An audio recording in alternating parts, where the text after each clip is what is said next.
bulagı. Birge жашап тынчтыктан ынтымакта дайым туралы жүрөк эңсеп турганда бири бизге колду суналы.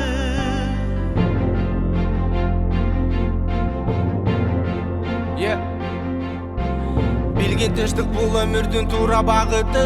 Макул болчу ойлоруңду туура агытып, адамдардын көздөрүнө үмүттү салган. Тынчтык деген бул жашоонун башкы маңызы. Бири-бирибизге жардам берели, желбиреп сүйүү достук желеги. Birge жашап тынчтыкта